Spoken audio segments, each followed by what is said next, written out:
This is for you. The 0-2 pitch, swing and a miss, struck him out. The Philadelphia Phillies are 2008 World Champions of Baseball. Good evening, everybody. Welcome back to another episode of the Phixated Podcast. I am your host, Mike Azzolina, and I am joined by my buddy Regz, who for some reason has his shirt on. Regz, thought we learned a little something from legendary Eagles center Jason Kelce. What's going on? Well, there are several factors. Number one, I didn't want to, take any heat off of Jason. Felt like he earned his moment. It's been a long season, He was having a good time at his brother's playoff game. Wouldn't want to take anything away from him. First and foremost, we love Jason Kelce on this pod, so thought it should be his moment. Second of all, I don't make enough money for my wife to forgive me for that kind of stuff. So that might be the real reason, is that I think Kylie kind of puts up with it a little bit because Jason makes a nice paycheck that makes their family very comfortable. And he works hard. I don't have those same kind of, the ability to maybe offset what that would do to my relationship if I just started taking my shirt off in lots of places. That's fair. I guess I can get behind that. That was fun. He was much more subdued today. Oh yeah, he was practically like sleeping during parts of the game. I actually think he was asleep. I mean, it was a relatively boring game. Let's be honest. Yes. Like, it wasn't anything super excited. I guess we can start there. We now have our Super Bowl matchup. We're not gonna. I was about to say, do we have to? Like, I don't really need to talk about it. No, but I'll tell you what, I'm going to be the biggest Kansas City Chief fan in 2 weeks, because for the next 14 days, I got to listen to Brock Purdy this and Brock Purdy that. And that guy literally did nothing to win that football game today. I'm sorry. Like, Regz, I probably have no reason to dislike the guy, right? Like, I'm sure he's a fine, like, nice human being. It's not about that. It's about this, like, ridiculous blindness to like the limitations that this guy has that like are exposed every week, but like no one wants to pay attention to them. He's literally thrown 5 interceptions the last 2 weeks that have been dropped. Yeah. And look, I know they're not interceptions because they weren't caught, but like they were awful throws. All of them. Oh yeah. None of throws. them were like tip passes that should have just been caught and weren't. They were just no, you threw it to the defender. The only interception that he actually has was a ball that I don't blame him for, because he got it tipped. He got his arm hit today, and I don't blame him for that. I think it might have been forced because I didn't see anybody coming open on that play, and I think like just take the sack and live to punt there. But like, I don't blame him for that. The throw in the first quarter down the left sideline, like Ayuk made a great play breaking that up, and then the ball down the middle of the field that literally hit you in the face mask. Like, what happened? But again, how many times do we just see that? Like, if the Lions guy literally doesn't touch it, it just hits the ground. Yeah. And but it hits him in the face mask, bounces up, and you catch it. Just well, absurd. they were gonna call DPI if he actually dropped it. Of course they were, because they didn't call anything else that entire game. No, there were no flags at all. Like and look, I didn't see anything egregious. At least like we don't see the like hold, but I didn't see anything that looked to me like, they pretty much let the teams play it out, which was cool with me. But again, what you said before the show, he had 51 yards rushing. Well, there was no one in the middle of the field. Like, I don't know what they were doing. Yeah, there just has to be a difference between that idiot from The Athletic who like covers them and like tweets out that like he's the next coming of Joe Montana, to him like having really good talent all around him and possibly the best play caller and schemer in football. And like there has to be an in between. Like, yeah, he made some nice runs tonight. He did. He made some nice plays. Made some decent throws. Right. Too. Yeah. Sure. Yeah. All those can be true. He's not Joe Montana. He's not the next coming of Joe Montana.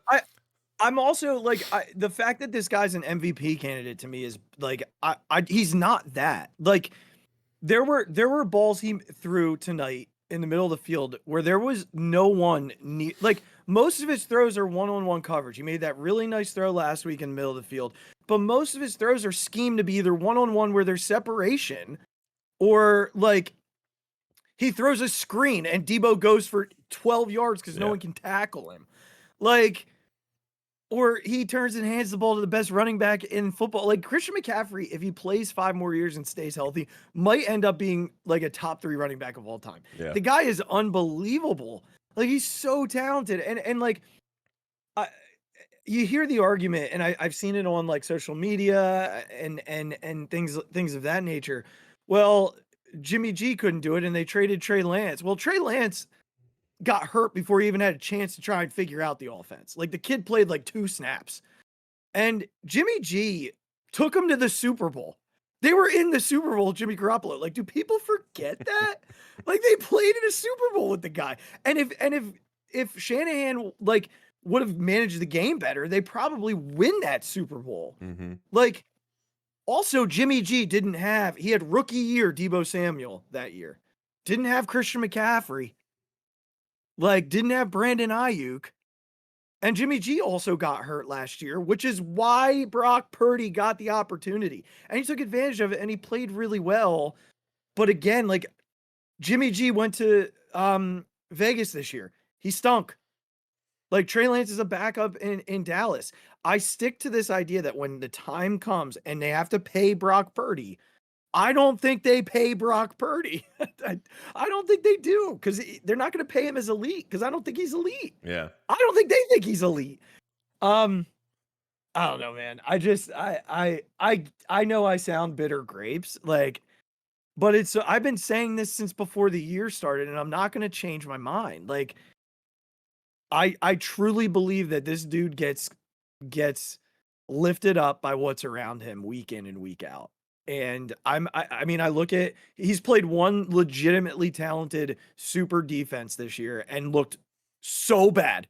He looked so bad against that Ravens team that he also didn't look good against the Browns. So I can't wait for this Kansas City defense to get to him. Well, I mean, he didn't look great against these two, like the last 2 teams that much either. Like they just let him off the hook. Yes, and he was playing at home, and like I'm going to tell you right now, Steve Spagnuolo with 2 weeks to prepare for you, who just made Lamar Jackson look awful, by the way. Yeah. Who truly to me was the MVP of the league this year, and he put him in like a spin cycle all day. Lamar could do nothing. Like, this Chiefs defense is awesome, and I will also say this: they've trailed in both of their playoff games. Like, and it hasn't been like, oh, well, they're really handing the team all these opportunities. No. They looked bad and were getting beat in both games. If you're getting beat by 10 to 20 or 10 to 17 points or 20 points to number 15, you're not coming back. Like, he's not letting you back in that game. So I don't know if the NFL will let it happen, but I am praying that the Chiefs just destroy them on the biggest stage of, and Brock Purdy just looks like, we all know it. Like, we all know. I get it. He's smart. He's got the arm talent isn't good. Like, he doesn't throw people open. They're just open. Like, all right, whatever. Moving on. That's a Super Bowl matchup. Congratulations to both teams. Congratulations to the Niner fans who don't have to complain for 8 months about, their bad luck, because they've gotten all kinds of good luck in the last 2 weeks. Say, good Lord. And hopefully it's all for naught, and they have to sit through a year of not winning a Super Bowl. So go, Swifties. Yay. Yeah. Yay. Let's go Kansas City and Patty Mahomes. No, I didn't think I'd be a Patty fan. Not that I don't like the guy, I just didn't think I'd ever cheer for the Chiefs, because he won't lose. That dude just won't lose. Dude, he's that guy. Like, that's a dude, man. Like, there aren't many out there like he's in a class all of his own. I mean, like, when you talk about tiers of quarterbacks, there's like the elite tier, there's the like very good tier, there's the good and average and below average tiers, and then there's Pat Mahomes. Yeah, like it's that all the way up there and in the corner, right? we, even when you think about guys like Brady, he's in that he's 28, Regz. Yeah. He's 28. That's nuts. Like, he's 28. The one thing I'll be interested about, and this kind of transitions us back to Philly sports a little bit. I'm watching Andy at the end of the game tonight. I just don't know how much gas he's got left, man. Yeah. I almost think if they win this one, like, part of me wonders that might be it. If this might be it for him. I just don't. What else does he have to do? Well, yeah, sure.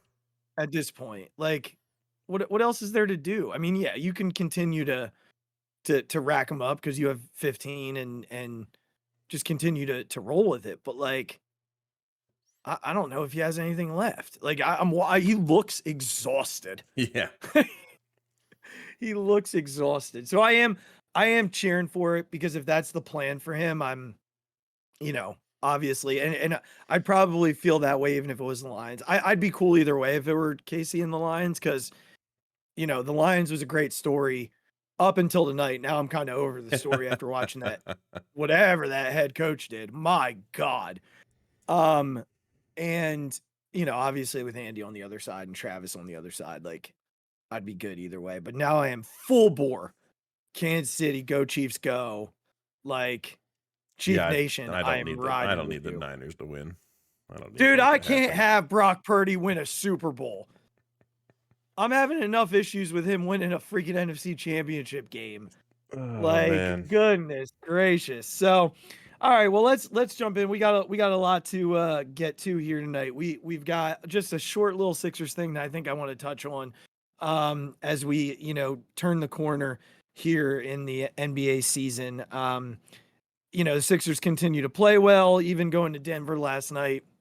And not playing they played no one. They played a G League team last night, essentially. And only lost by 6. Yeah. So and Paul Reed putting up 30 is detrimental to those who defend Nikola Jokic as a defender, because good God. Well, yeah. Yeah, that's just horrific. But Joel didn't play, and I think that's 4 straight years he's missed games in Denver. And there is a group out in, the world of NBA who is very critical of him not playing in last night's game and the other games.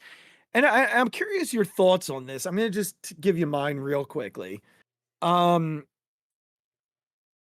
then I'll turn to you, and we'll just kind of stop there for tonight. But, in his career, he's not really a Dodger, Regz. Like, when you look at what he's done in terms of playing on the road, he plays a lot of really good teams. He doesn't sit against a lot of good teams when he's on the road. Like, Joel wants to be out there, and I think before, the arguments were, well, he only wants to be out there to win an MVP. That's, he's stat bad, things like that. And now I think his mindset is, I want to be healthy when the playoffs roll around. And honestly, we've talked about it on this show. Like, that's all we want too. Yeah. But it's a great tweet. And if you follow me on Twitter, I did like it. I'll retweet it right now. It's Ryan Toporek, who I don't really know who Ryan Toporek is. Bleacher Report, NBA pod co-host, Liberty Ballers, just said if there was only an objective way to dispel the Joel Embiid never plays against. Good God, I'm going to start over. If only there was an objective way to dispel the Joel Embiid never plays in tough road games narrative. Alas. And then he posted, based on someone else's tweet, sort of like who he's played over 500 on the road from 2022, from 2021 through 2023. They didn't do this year, but he only missed 4 games against teams over 500 last season, and 4 games over teams against 500 on the road in 21-22. Like, feels pretty good to me, Regz. I don't know. What do you think? I disagree with the narrative that he dodges in totality. I agree with the fact that he seems to be dodging Denver. I don't know why that is. I want to see. I just think like Jokic came to your spot and played. You should go to his and play. Barring any real injury that could very well get worse, you know? But if you're healthy enough, you should be coming right back at him to almost get rid of this narrative that, well, you can only beat him at home and stuff like that. And if you want to try and work on the problem is going to be that if they get to an eventual NBA championship and they match up with Denver, Joker's history in the playoffs is that he elevates his game to a level that makes him the best player in the playoffs. Joel, in his career, we've seen this through statistics, just the eye test, seems to go down a notch or two in the playoffs. So, now your narrative is you can only beat him when you're at home. You've avoided 4 straight times of playing him in Denver. And as of right now, he's a champion and you're not, because he elevated his game to a point that made him the best basketball player on the planet to get his team to a championship. So, like you said, I think Embiid is a guy who hears all of this stuff. So I'm not sure why, again, barring an injury, a real injury, why this particular trend, not of him dodging games, because, again, that can be proven not to be true, but just specifically these Denver games. So, I think it just stinks as, an NBA fan. I want to see it. You know what I mean? I want to see it. I want Joel to go out there and be able to just be like, yeah, man, I got you. And if we meet in the playoffs, this is what you can expect, even if we're on your floor. So I know it's not very Homer of me, but kind of until then, I kind of I have to get on board with the whole dodging Denver in particular. I'm not on board with he dodges every tough game on the road, because again, that's proven to be not true. But the Denver thing is kind of true, and I wish it wasn't, but it is. And I would just love for Joel to be able to put that to rest and just not have this be a thing. Because when you beat him, it's just a thing. Home and away is a thing. Great, you can beat him at home, cool. I agree. We tend to agree that I think Jokic is a better, at his best, Joker is a better player than Joel Embiid. I think Joel Embiid is a better scorer than Jokic. I think he's a better defender.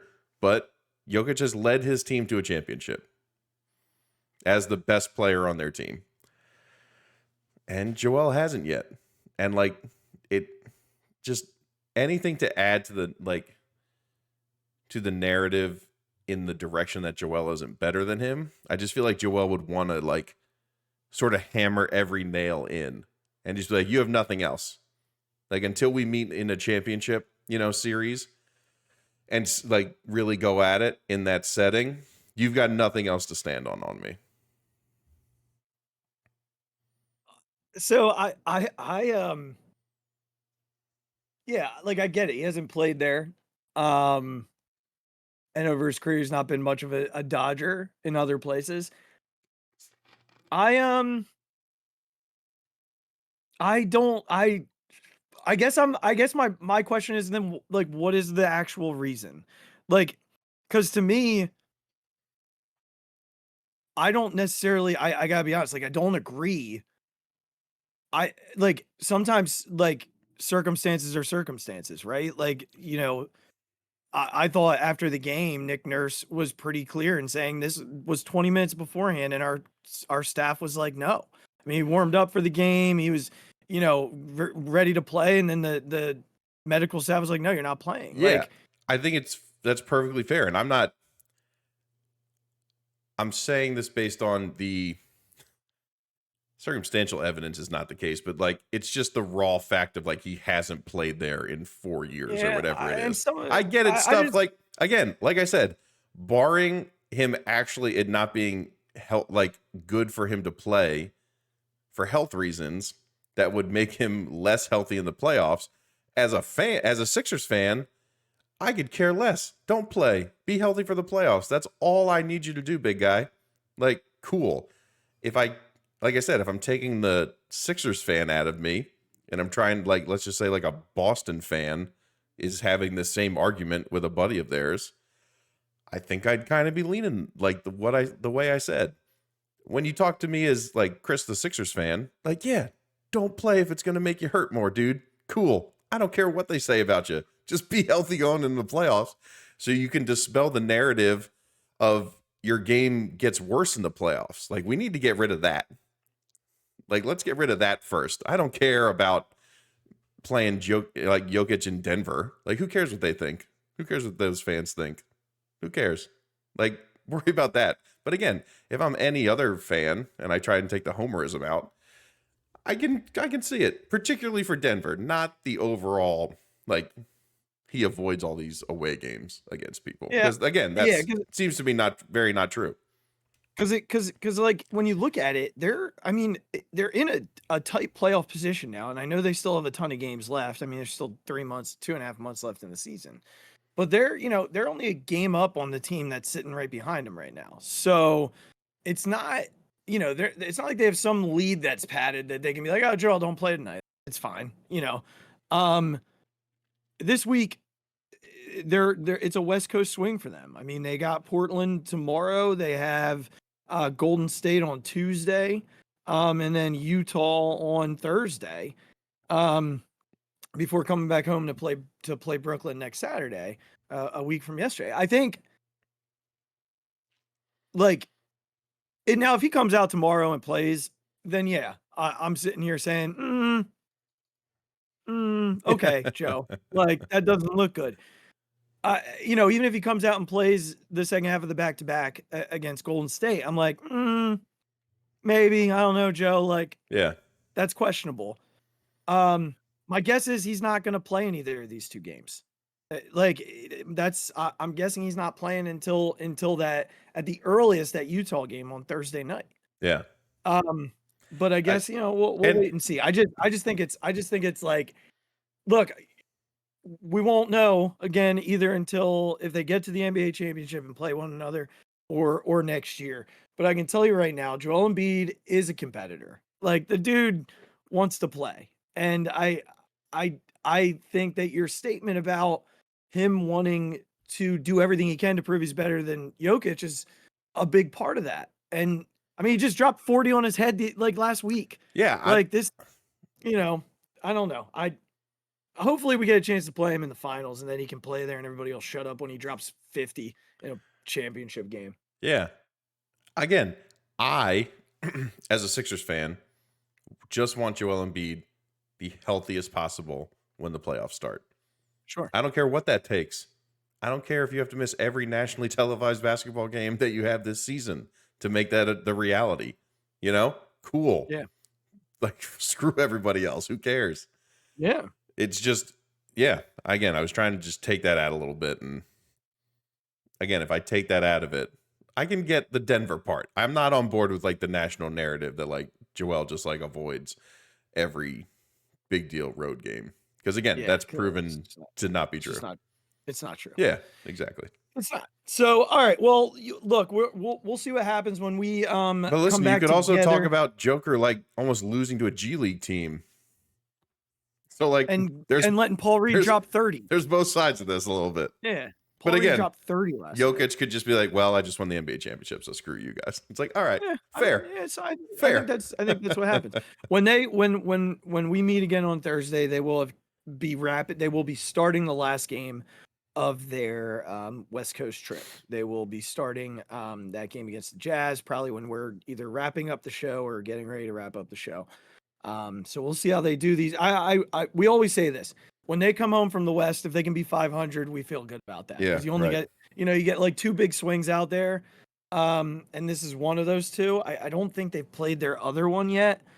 I'm just gonna take a quick scroll here down and see if they head out there. Maybe they did play it. I feel like no, it's in March. Towards the end of March, at the Suns, at the Lakers, at the Clippers, at the Kings. So it's like March 20th through the 25th. That whole week Okay. is pretty stacked with West Coast games. But we also have some other teams to talk about. We've got news on the coaching front in at the Link over at the NovaCare complex, and we've got a beloved former Philly heading out. And you know, they did sign somebody, but okay. Yeah, But we're gonna start cool. with the Hall of Fame. We're gonna start with the Hall of Fame stuff here. We did not talk about it last episode. We're gonna talk about it here tonight.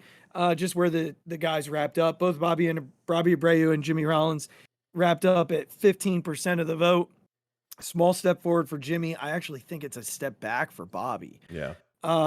Chase started at 29%, which, you know, was lower than I anticipated, but that means that he only got like 14% of the non-disclosed voters, which is, for me, I don't love that. And Billy Wagner ended up at about 73% of the vote. I believe that's year 9 for Billy. Yeah, he missed it by like a percentage point, right? Or a couple. Yeah, so a couple. He missed it by like a point and a half, I think it was. So my guess is Billy will be in his 10th year. Chase is off to a good start. Like Chase is off to a good start, and I do believe he'll probably end up in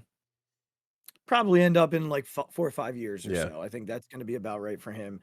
Bobby's probably never getting in. Jimmy, I don't love the small jump he took. I'm not saying he's never going to go. I do think the Phillies have to do a better job touting them when this time of the year rolls around, especially those two. They have to do a better job of like hyping it up and putting it out there and supporting these two, because I do think both of those two belong in the Hall. And, you know, without the franchise sort of having their back in that way, it's going to be. Yeah, I mean, Boa came out with a good tweet for Jimmy. Yeah, I saw that. And, I think the Phillies need to do more of that when it's happening.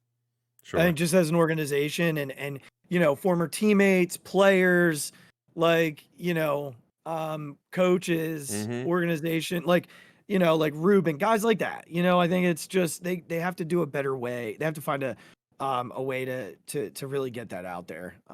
So we'll see. I think again, I do think that they're going to get in. Or that at least Chase will get in, but I think they can do a better job of pushing it.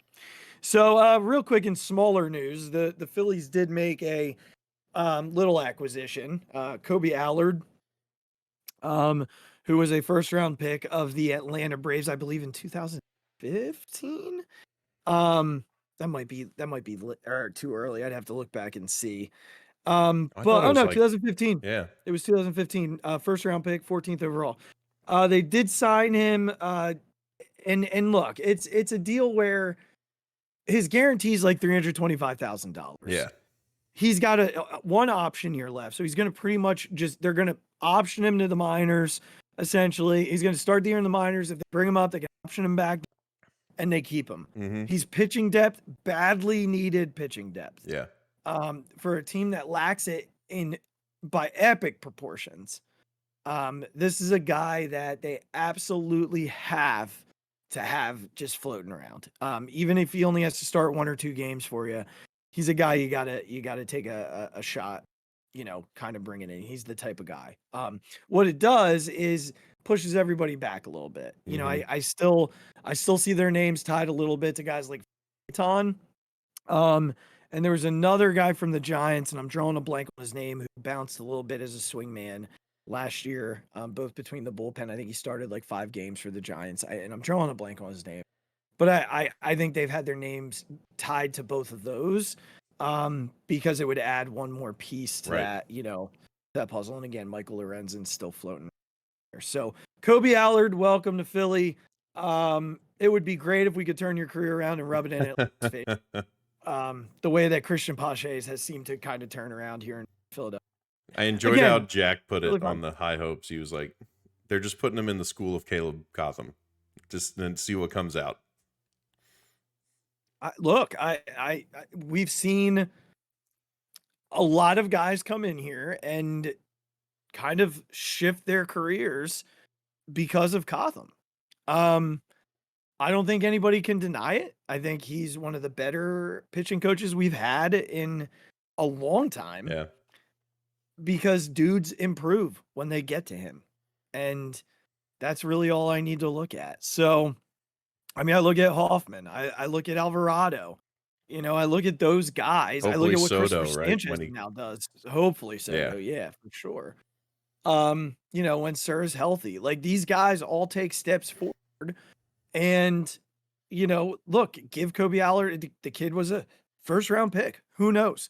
Maybe he comes to camp and looks great. And, that's a good problem to have. To have 6 guys to roll out there, that's a good problem to have. Yeah. So we'll see what happens. Nothing wrong with it. These are the types of moves we've been kind of talking about them making on the show. I don't think we see anything big unless, Blake Snell right. kind of falls into their lap somehow. But on the other side of it, great job. I have to say, when we talk about Scott Boras, we don't always have great things to say on the show because we're always like, oh, Boras client. Well, we'll never get him free agency, right? What a job by Boras with this deal for Rhys Hoskins. I'm really disappointed that Rhys is gone. Yeah. Devastated that Rhys is gone. Happy for him that he got the deal that he got. Gets an opt-out after the first year of this deal. So that if he goes absolutely off and stays healthy, right. And it sounds like he's going to play first base. They're not going to DH him. Then he can get a better deal. If not, he's got $17 million to fall back on in year 2 and try and do it again. Yeah. So a tremendous job by Scott Boras. I got to tell you, not a tremendous job by the Milwaukee Brewers social media team. Really shitty by them, actually. I could not hate that more. I don't think it was good. I think it was a joke. I think that, you put Photoshop Rhys into a Brewers uniform all you want. Don't do it from that. That is a Philadelphia Philly moment. For those that maybe have not seen it, they photoshopped Rhys into a Brewers uniform halfway through the bat spike. And not many people were too happy about it. Me included. Yeah. But shout out to the Phillies media team for putting that video together. Great video. Which was fantastic. And cutting onions. Heart-wrenching. Cutting onions. Oh my gosh. Just absolutely tore my heart out of my chest. I'm saving my Rhys stuff for the end. You're welcome to do the same. I don't know if you want to say anything. I've got comments from people on the Facebook page that I'm going to read here in a moment, but go ahead. I'll go quickly to get to, and then obviously you'll have your time later. Again, the best part about, maybe the only silver lining, was that so many people retweeted the bat spike home run, and I get to see my fat ass out there in our green sweatshirt, and my son standing in front of me in his red sweatshirt. And I tweeted this too, but I'm not sure when I'll ever hear something louder in person. It was a noise that I've never experienced in my entire life. So it's literally one of those memories that is, when you say burned in your brain, it's one of those things that I'll just never, ever forget the feeling of. And I'm getting goosebumps now as I just kind of talk about it.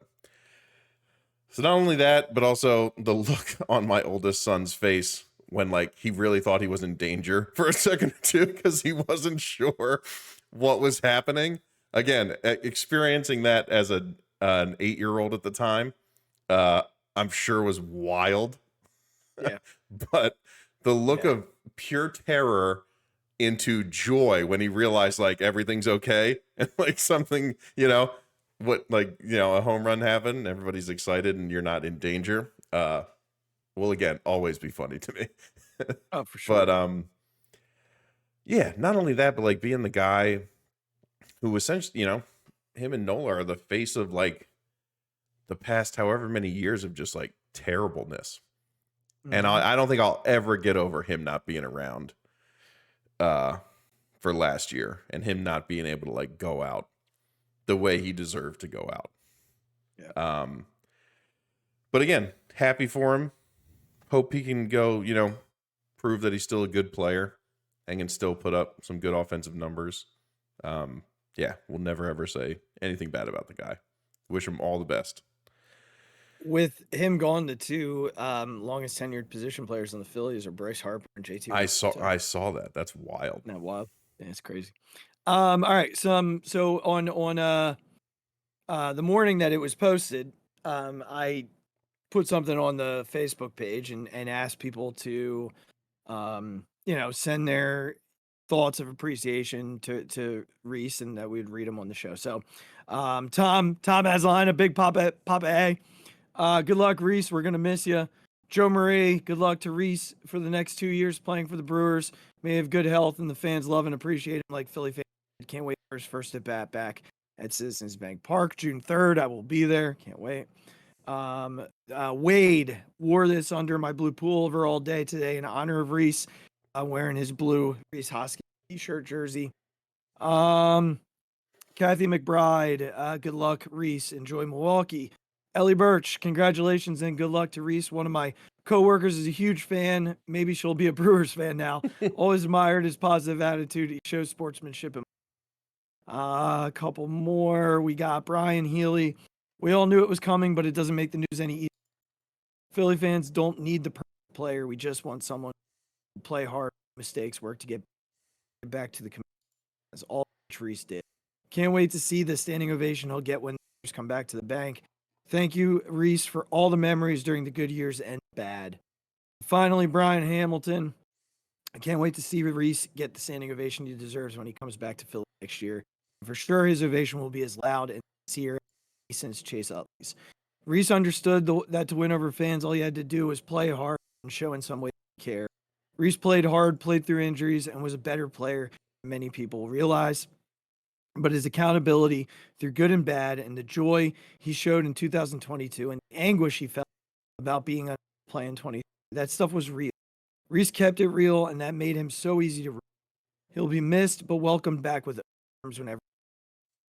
Thank you, Rhys. Good job, Phixated Nation. You guys crushed it. Well done. That's pretty damn good. I'll get to Rhys at the end of the show, but certainly, big man, you said it really well. Just like gave us one of the greatest moments in Phillies history. That bat spike home run.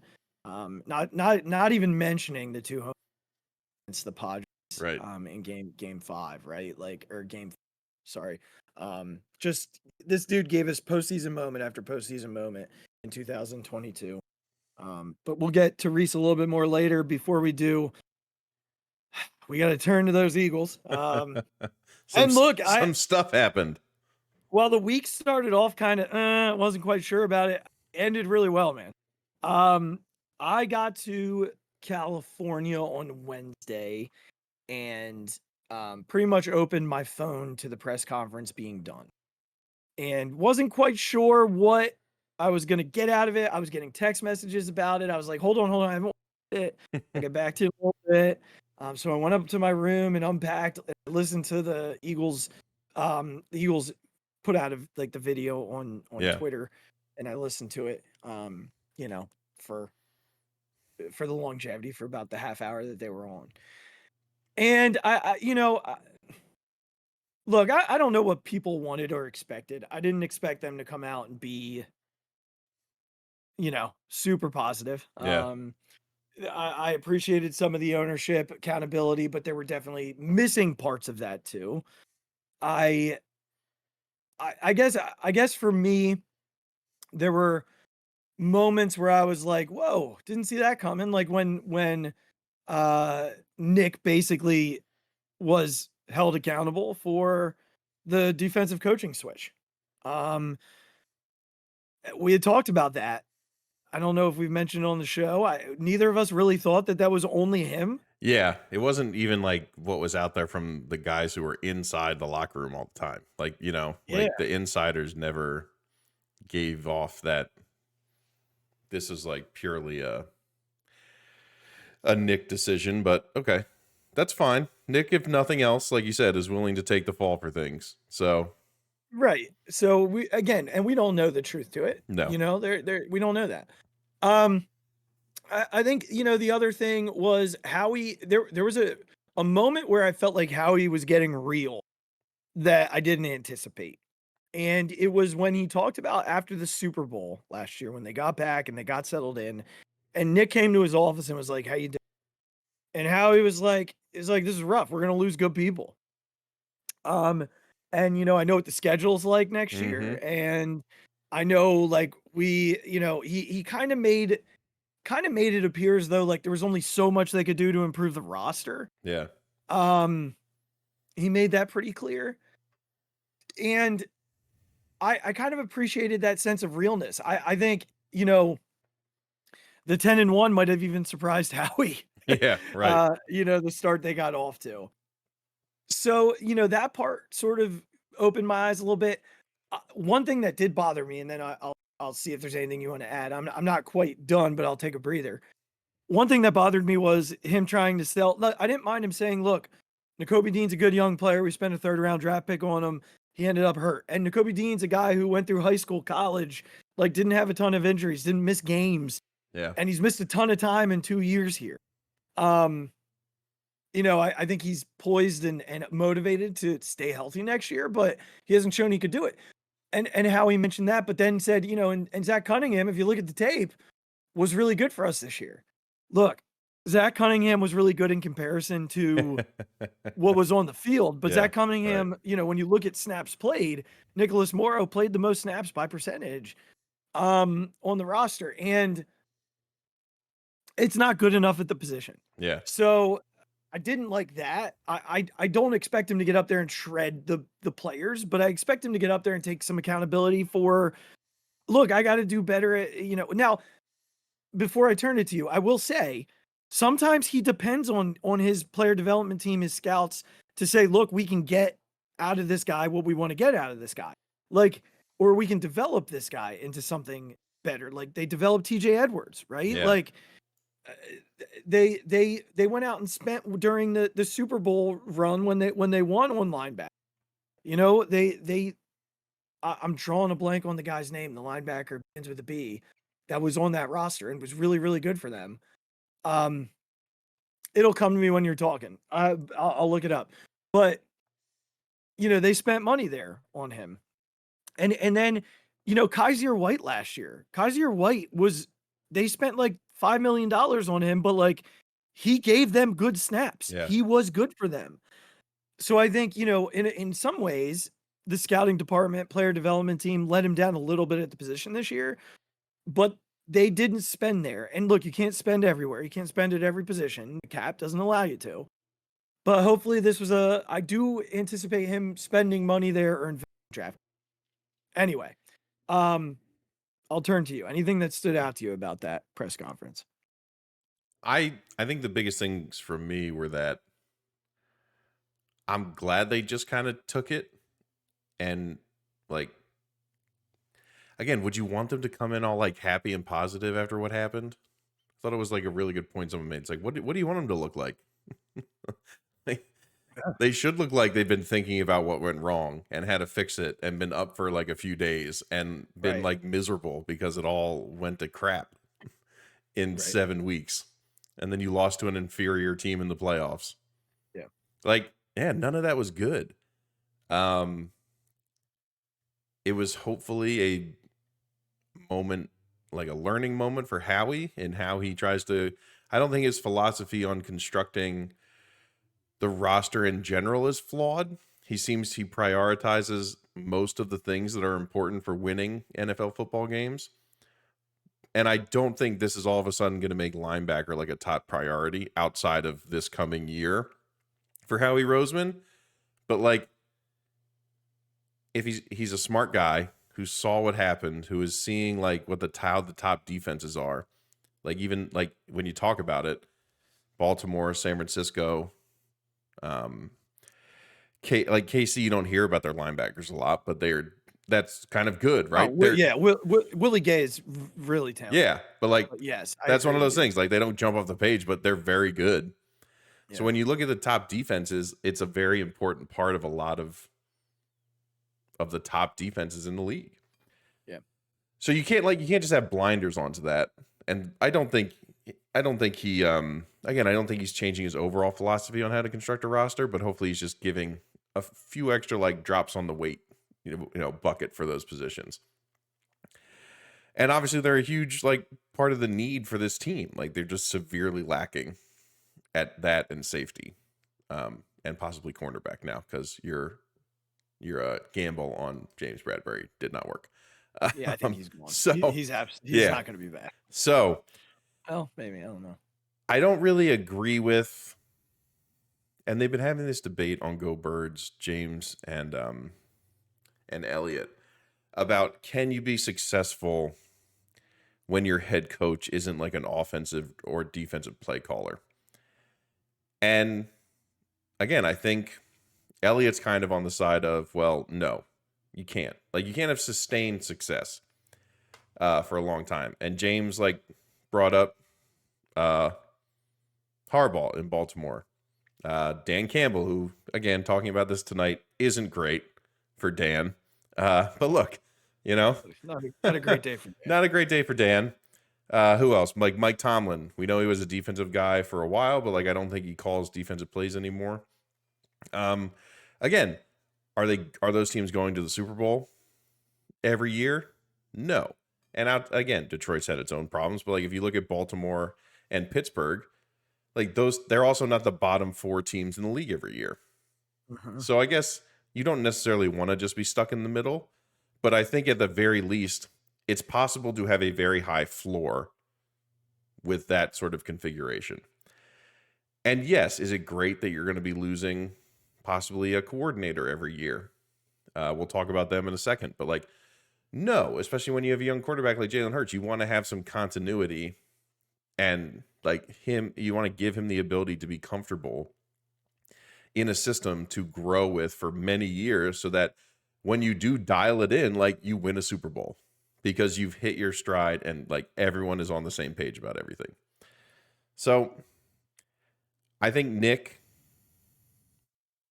understandably said that he has a lot to prove to people.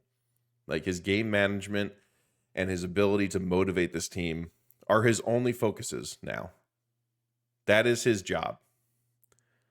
And if stuff keeps coming out about like guys being unhappy about things or like the team starts quitting on him again, because they very clearly did this year, or the timeout stuff and the game management stuff doesn't get better, like you just kind of have to look around and be like, okay, we tried it. We gave you a shot, Nick, to kind of like be the CEO. And, you delegated the things that we wanted you to help them get better. But like you didn't take care of the stuff that you were directly responsible for. So look, they're giving him a chance. They're giving him a chance to prove that he can do it. And we'll see what happens. Yeah, I think first of all, Nigel Bradham was the guy I was trying to. There you go. That was driving me nuts. They also had Michael Kendricks and Jordan Hicks on that roster. They had good linebackers on that roster. Here's the thing that drives me nuts about the safety stuff. When the Eagles have been successful, they've had good safeties. Like think about the roster when they won the Super Bowl. Rodney McLeod and Malcolm Jenkins. That was a really good safety. Yeah. like really freaking good. Like really good. Good safety pair last year too. You know, I don't necessarily need the overhaul of roster construction. I need them to be a little more accurate. Here's the good news. We're going to talk about Fangio here in a moment. Sounds like they're bringing in linebacking coaches that Like, they're looking at the former D coordinator from the Packers, who's a very well-respected linebacker coach, and Mike Caldwell, who's a very well-respected linebacker. So they're trying to fix the position with coaching, I think, because they do like Nakobe Dean. They like Ben Van Sumeren a lot too. And I think they're going to invest a little bit more in the draft and probably a free agent like another Kaiser White, Zach Cunningham. Right. But look, bad players look even worse when they don't know what they're supposed to be doing. Yeah, these players didn't know what they were doing all year. So of course, bad players are going to look even more terrible. Yeah. There was just confusion. Yep. All over the place. All over the place. Which I think is the perfect transition into this conversation, because as the press conference was occurring, there was the shoe just dropped, right? Yeah. Like Vic Fangio was coming to Philly. That was it. End of it all. So let's move to Fangio. We've heard a lot, and we've been on this show as saying, "Oh, we're done with the Fangio style defense." But I gotta tell you, that was when I didn't think we could have the actual guy who created the defense, right? Some things that we have to kind of consider when it comes to Vic Fangio is that most of the stuff you hear about Fangio is that he is not going to just settle on, this is what I do and this is how I run what I do. It's all about strength of the player personnel. It's all about adjusting to what the league is doing. Like, Fangio created the Fangio scheme, and he's going to have his two safeties high and rotating. Like, that's not changing. That's how he disguises things. But he's going to do it. And look, I was listening to the PHLY podcast, and they were talking about, he's still going to drop guys into coverage. Like, he's still going to drop your rushing edges into coverage. But the difference is he's going to do it with a purpose. It's going to do something else that confuses the eyes of the quarterback. And they talked specifically about two plays when the Dolphins played the Eagles this year. One ended in a sack. They sent a corner and dropped the player to where Jalen was looking off of the RPO. So they took away his first read on the RPO almost in a double team. And by the time he looked to the other side of the field, the corner was already hitting him. Yeah. If he would have looked there right away, but they dropped the opposite guy into coverage. Right. So it confused him. The other play where they dropped into coverage was a pick six. So he does it with, and he said that those are the only two times he did it in the game. Both times it worked. Right. He's going to do it with purpose, and everything he does is with purpose. The other thing they talk about quite a bit, and that I've read about, is that his teams are just going to be well coached. You're not going to have communication issues on the back. Right. It's not going to happen. Yeah. They're going to be prepared. They're going to know what's going on. There's a great article that was posted, and I'll retweet it right now. If you're not following me at the Mic Drop 5 on Twitter. And it was written by Sean Syed, and it's called The Book of Fangio, and it's just about like his scheme. It's just about it's long. So get ready. It is not a easy, sit down in one thing, scroll through and read. Like, it is long, but it's very informative. I mean, very, very, and I suggest that they read it, but he's been a head coach or a defensive coordinator for 12 seasons. He's produced 4 top 3 scoring defenses, 8 in the top 10. That's pretty legit. And this defense that he had in Miami was really banged up, but was still pretty good. Regz, at the end of the day, I think one of the things that you get Vic Fangio for is the floor of Vic Fangio. Right. It's not a ceiling higher. Yeah. Like, this is not about the ceiling, because the ceiling's probably at best a top 12 defense with the personnel that he has. Right. But the floor is going to be like top 18. It's going to be middling. And that's all you need. Yeah. You're not going to be 32nd in things. Right. If this defense, like, I've seen some people say, well, I don't think it changes things if they had Vic Fangio. I disagree. They probably beat Tampa Bay with Vic Fangio. There is a difference. They beat the Cardinals. Right. They beat the Giants the second time. They beat Seattle. Like, there's a chance they're the 1 seed if Vic Fangio is the defensive coordinator. Let's be honest. Like, I don't agree that it doesn't change things. I very much believe it changes things if Fangio's the defensive coordinator. He's a very good DC. And look, you can hire all the guys that want to run it, but they aren't able to make the adjustments off of it that he can because he created. Right. That's why these guys are failing. Now, here's Miami's numbers. Then I'll turn to you to see if you have any. Just wanted to shout these out real quickly. Miami's defense, one of the best in the league down the stretch from week 8 on. Okay, and this is like after he lost his top edge rusher, and then he lost Chubb like the last three weeks or so.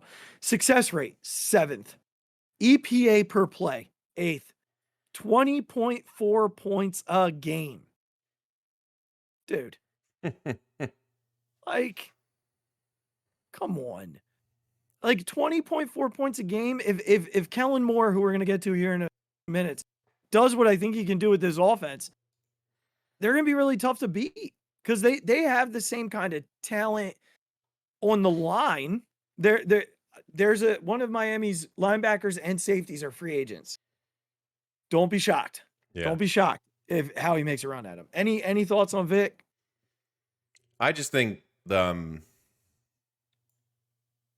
point about the PHLY guys made the point that, look, you do this not because you're gunning to be like the number 1 or number 2 or number 3 defense all the time. That largely depends on the guys you have in the building, like the actual players and their abilities. Like, it doesn't just happen because of the coach. This is, with Vic Fangio, you have the ability to take mediocre players and make them into a middle of the road, maybe slightly above average defense. Yeah. And like, with a guy in Howie who isn't going to spend a ton of money outside of the D line, like, that's what you need. You need a guy who can figure out how to get the most out of what he's given. So that's very important. I think, again, the point of, like, there's a very big difference between hiring guys who are like on the scheme tree to the guy who is the seed. You know what I mean? Like, there's a very big difference in everything, in just his ability to get guys comfortable with it, to explain it properly, to have adjustments to it, all the things you've already talked about. So, and then the third thing is, like, there were some, like, Rosenhaus was on a podcast saying that, like, Miami players, like, were ticked off at the end, you know, because of how Fangio likes to run things. It's like, well, sometimes you need a kick in the ass when you're not doing what you're supposed to be doing. Sometimes you need an adult in the room. Right.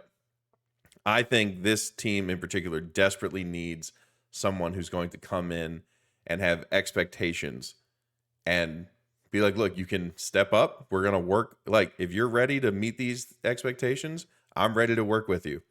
Like, I will answer every question. I will make sure you understand this. I will make sure that everyone around you knows what they're doing.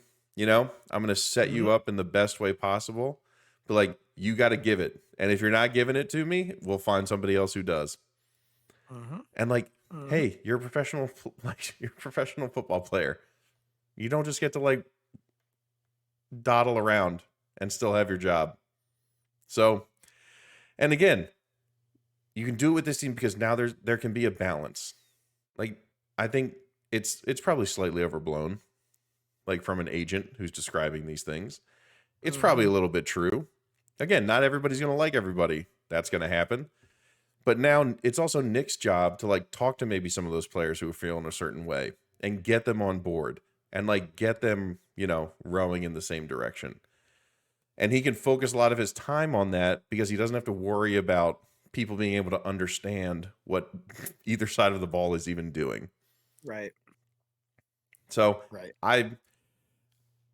is he like, and I think there's one more thing. I think it's the fact that I don't think Vic Fangio is leaving to be a head coach somewhere else anytime soon. That's exactly what I was going to say. Yep. So you're going to have some continuity. You're going to have the confidence of the guys who are here and signed for multiple years to be like, I'm going to be playing the same thing and I'm going to be able to get good at it. And we're going to be able to figure this out together and get good at it together. Yeah, people will come in, but you should be able at that point to be able to like plug and play people even better because everyone else understands it. Yes. I was absolutely saying that. Now, one thing that I want to point that I think we need to be ready for is he is not going to blitz. Like, it is not happening. Right. I will, but however, another thing I read is that, you know, he's going to do things to try and exploit your weaknesses and do some things that are out of the box off of the schemes that he that like rotation of safety. And one of the examples I read was when he was in Denver 2 years ago, and how Jalen actually had one of his best games in this game. It was the game where Devontae Smith went off against Pat Surtain, made like a couple of ridiculous catches. It was their first year of the Sirianni regime, and he blitzed Jalen like nonstop. Mm-hmm. Like he blitzed him non-stop. So he will do it if he thinks it's going to make a difference in you know, the game. That was the game plan. Jalen tore it apart, but that was the game plan. So yeah, I'm excited to see what happens. I'm excited to have, I think this really just, like you said, helps Sirianni just get away from the defense altogether. Like it is. Or just worry about like how the guys are doing. Like, hey, we're maybe hearing this guy like isn't getting to it. Like, all right, Nick, that's your job, man. Either go get him on board or figure out what to do. Yeah. This is it's perfect. It's perfect from that perspective. And it's also nice just to have like it feels like we're getting like the Jim Schwartz type thing back. Yeah. Where the defense is the defense because we have a veteran guy who was coach. He's been it for a long time. He's been leader, adult in the room. And I think this defense could have used the adult in the room this year. I am curious to see how Darius Slay goes with him. We'll see. But again, I don't know what the secondary is going to Slay's a good guy, but like there. Slay's a good guy, but he's a 30-plus-year-old cornerback. So like if he's out the door, like cool, man. Like sweet. See you later, I guess. And then last night, the news rolls down. Regz texts me, breaks it to me. Kellen Moore, the new offensive coordinator for the Eagles, and I should have put together like a Schefter. Are you okay? Are we good with this? I should have put together like a Schefter graphic, like breaking. I should have had it just for me. Breaking news from Regz. Yeah. And he said, "Are you good with it? Like, what are your thoughts?" And I was like, "I'm more than okay with this. This is outside of Joe Brady. This was the guy that I was hoping for." And there are many reasons why. Like, this is a guy who checks literally every box that the Eagles were looking for. The only thing that you can argue is the run the ball crowd might not love it. But I will tell you this. Jeff Stoutland isn't going anywhere. So the run packages mixed with what Kellen Moore does throwing the football in this very QB friendly scheme, it's not going anywhere. They're still going to find ways to run it, but I think it's going to be more like what Sirianni wants to do. The philosophy is we want to get out in front and then we'll here's some things that I love. This past year in when he was with the Chargers, wasn't a great year by any means, but there's a lot of reasons for that. 9th in RPO rate. So still feels like that's going to be the case. Mm-hmm. And that's with Justin Herbert. That's not even like, that's not with a quarterback who you consider to be, you know, a running quarterback. Yeah. Ready for this? 8th in motion rate. I think the Eagles were dead last. For those of you that don't know, the Eagles were 32nd in motion rate last year. 8th in motion rate. 9th in EPA per pass. And these were before the last 5 games when last 5 games before Herbert got injured. So 9th in EPA per pass. 10th I didn't write down what this one was. I just wrote 10th. I got myself all messed up. I got all excited about it. Give me a second and I'll find it. But while I'm doing that, just one of the other things that I love is what he does against the blitz. And I think that that's like really important because we've been complaining about our inability to do things against the blitz.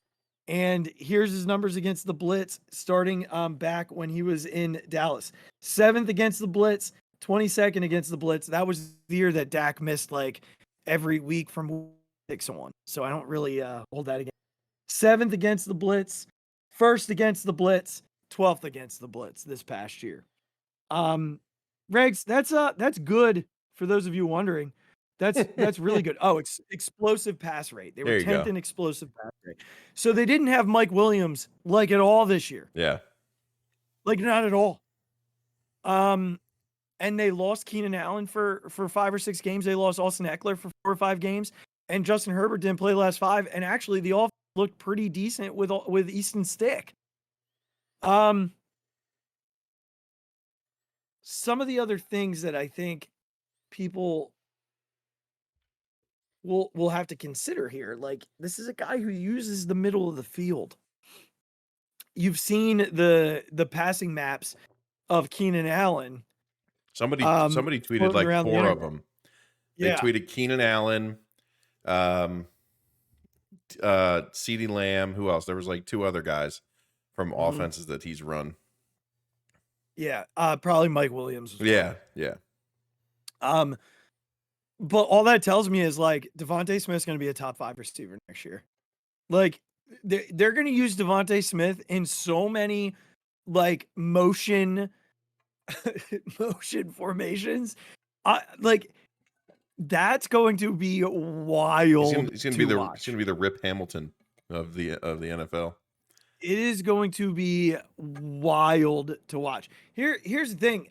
One of the guys that I follow does a lot of video stuff. Said Dak Prescott was consistently good against the blitz under Moore, ranking 2nd in success rate every season from 2020 to 2022. This year without Moore is the first time Dak has been under 50% success rate against the blitz in the last 4 years, although he did still rank 5th. So he was under 50% without Kellen Moore. A lot of people are like, well, why did he leave Dallas? Well, McCarthy wanted play calling. It's as simple as that. McCarthy wanted play calling. And I think, as a guy who wants to be a head coach one day, he wasn't willing to give up play calling. I just think with the weapons on this offense, he had good weapons in LA, but they like the main one got hurt. Yeah. He didn't have the main one. In Dallas, he had good weapons. He definitely had good weapons. And they were just fine. Now they fell flat in the playoffs, but this is a different type of like place. You know what I mean? Like this is a playoff tested team who's been to the Super Bowl. It's not the same thing. Yeah. The quarterback makes a difference in that way. And I think with Jalen, with a guy who's coming in ready to use the middle of the field, a guy who's going to use motion, a guy who's going to use RPO, it's going to bring a different level to this offense. I still think we're going to go our 4th straight year with a different number 3 wide receiver. I think that's probably happening in the draft somewhere.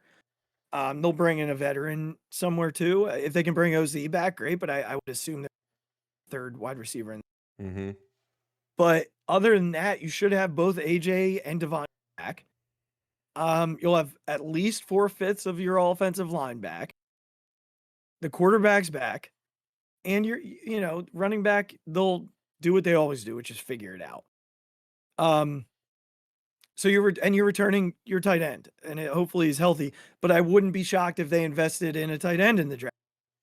So there's a lot of things I'm thinking about this offense right now. But one of them is Kellen Moore is here. And I also think this is a kind of a message to Nick, because they liked Kellen Moore a lot when they interviewed him for the head coaching job. Mm-hmm. I do believe that if the team shows any sign of struggle or mediocrity, that they think they have their head coach in waiting sitting right there. Or if, say, they get to the playoffs and they lose, right? And it's like not a super impressive year. Like they're a wild card team. Maybe they get to the division weekend and lose in division weekend. They make that change and they go with Kellen Moore. They have the guy kind of in waiting, I think. If not, it's very possible that in a year or two, Kellen Moore's gone. Yeah. And we're doing this all over Right. again, which sucks. But I do think the reason why he's there is either, look, they're going to win. They're going to win. They're going to win. They're going to win. They're going to find their way to the Super Bowl and Kellen Moore leaves, right? If not, Nick's probably gone and Kellen Moore's your new head coach. I think that that's part of the plan in this. Yeah. Any initial thoughts on Kellen Moore? I just said a whole lot. I don't know if there's a ton outside of what we already talked about. I think the best thing I heard is that if you wanted fresh ideas, like this is a great choice. Because he's going to come in with obviously his own plan on how to fix this stuff. And like to all the things you just said, it's very different than how the Eagles have been doing things. So if you wanted kind of like your breath of fresh air, here it is. I think it's a very good thing that they brought in someone who's an experienced play caller.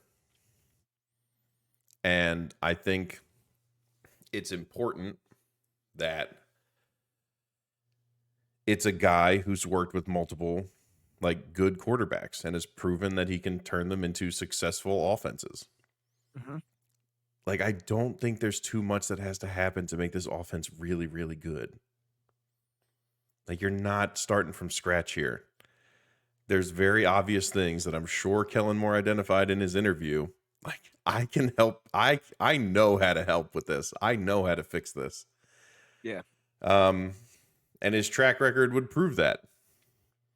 So here's hoping that he gels with Jalen and AJ and Devontae and all those guys, that they're on the same page, that Jalen is never confused again about who's in his ear calling plays, or never has the proper tools to deal with something. Like, here's hoping all that's out the door. Yeah. And they're ready to go. Well, we know what Jalen said, or we know what Covey said about Jalen this past week. We're not going to get too far. Basically came out and said he's the best leader I've ever played. Also, 40 minutes ago, at Birds Country, Jake Rabati tweeted off of Olivia Rainier, who's a Eagles beat reporter for the Philly Inquirer. Jason Kelce, as a Philadelphia Eagle, incredibly disappointing season, especially at the end. And I really look forward to trying to prove people wrong, especially with some of the recent hires and Nick's. There's a lot of things up in the air for the Philadelphia Eagles, but I think that as a player, you always look forward to going into battle. Kelce also added, I don't know what's going to happen for me, but I do know I still want to be involved in the organization, regardless of what the decision is, because I don't want to ever feel like I'm on the outside looking in on these achievements, these accolades, and these opportunities that largely represent entire cities, fan bases, and organizations. It's too good a feeling to pass up. Regz, is he doing it? Jason, you can't keep saying this stuff, man. He's going to be an assistant offensive line coach under Jeff Stoutland. No, I don't see him doing that. Really? I don't know. I don't know what it'll be, but I don't see him doing Special advisor to the GM or something like that. I just think it's wild.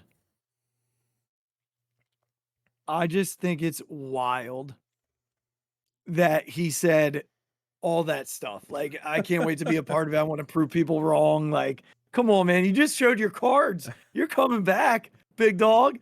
You're coming back. I'm not getting my hopes up. I will tell you this. I'm jumping a little bit, up.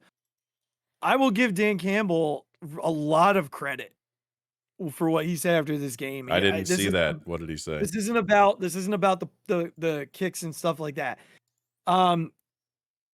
Head coach Dan Campbell told his locker room that this might have been their only shot. Campbell obviously doesn't believe that, but he says it'll be twice as difficult next year. The schedule gets harder. You're not hiding from anyone anymore. Everyone will want a piece of you. I appreciate that sort of thing. I think he's dumb, but I mean, goodness gracious. Goodness gracious. All right. Well, hey, we're going to wrap up a little bit. I'm just going to give some quick thoughts on Rhys Hoskins. Starting with what I read or wrote about Rhys on the Phixated fan page. If you're not following it, what are you doing? Get there, because I'm like really into it now. Love it. All right. Rhys wasn't the perfect player, but he was the perfect representative for our team and our city. The dude came up and continued to stand out amidst failed prospect after failed prospect. Hate that he didn't get more at-bats this season. One more at-bat this season, but it won't change all that he did on the field, especially all. So what I mean there is Rhys came up during the dark ages of the Phillies rebuild. Amongst like players that, I mean, we could go into the names, right? Like we could go into the names and they're not pretty. No. They're just not. So we'll spare you. But Rhys came up and was a bright spot immediately. The home run tear that he went on, like he was being put in the same sentence as Babe Ruth in terms of what he was doing. It was truly an unbelievable ride. And you, like for us at that time, it was all right, well, just wait. He's probably going to suck like the rest of them did, you know? But he never did. He never did. He continued to hit for power. He continued to have great at-bats. He continued to be represented in Philadelphia that we all wanted players to be. We only ask for that. And Regz, we got to be honest with ourselves. Bryce Harper doesn't happen without Rhys Hoskins. JT Realmuto doesn't happen. Trey Turner doesn't happen. Kyle Schwarber, Nick Castellanos, those guys don't happen. The winning culture started with Rhys Hoskins. The winning culture started with Rhys Hoskins. And Rhys, you know, off the field was just as important to the community. There are families who depended on Rhys and his wife Jamie for a lot of things, and he made sure he came through. So they're going to miss him quite a bit. I read something from a mother who said, like, we are honestly considering moving to Milwaukee to be near the Hoskins family. Look, yeah, you talked about the moment he gave us when he finally had that home playoff. Still remember the night they clinched when he got the interview on the field and he was in tears. Game 4 of the NLCS. I'll never forget it. And I think a lot of times Rhys got unfairly ridiculed because of his imperfections. But last year during the postseason, we complained a lot about dudes not having professional at bat. You could never complain about Rhys Hoskins having professional at bat. Rhys Hoskins had professional at bat after professional at bat after professional at bat. I don't know that the team, the offense will miss a beat, right? Like I don't know. They still went. They were within one game of getting to the same place without. But you just wonder if he were there, if he could have played, if he could have had one big at bat in one of those spots, if maybe he would have come through and been the difference, right? I just think if he were hitting second when Trey was struggling so much swinging at pitches out of the zone in games 6 and 7? Does Rhys work a walk in one of those spots and Bryce gets a big bop? Or does Rhys get a pitch to hit and crush it? And we'll never know. But I will tell you this. Rhys, the human being, Rhys, the presence in the clubhouse, Rhys, the teammate, Rhys, the Philadelphia Philly. We will miss you. We will absolutely miss you. So thank you for everything you did on the field. Thank you for everything you did in the community. I will watch you very closely in Milwaukee. And I will cheer for you all along the way. And I will be there on June 3rd. And I'll be the first one standing as you take your walk to home plate. Thanks for everything, Rhys. We love you, big guy. Yes, we do. And good luck in Milwaukee. We'll miss you. Just don't beat us in any playoff games if we happen to cross once you get paths. there, it's likely you're getting booed, but we love you anyway. Yeah, just think about the third before then, and you'll know. Refer to that. Refer to that. Yeah, you won't get any standing O's in the playoffs, Rhys. I think you know that. No. All right. Well, hey, we appreciate you all listening. Fun episode tonight. We'll be back next Thursday with another one. We'll see. I don't know what's going to be out there. There might not be a whole lot going on. You never know. A lot could happen. A lot might not. We might be talking like position coaches. I don't know. But until then, make sure that you're subscribing to the YouTube channel.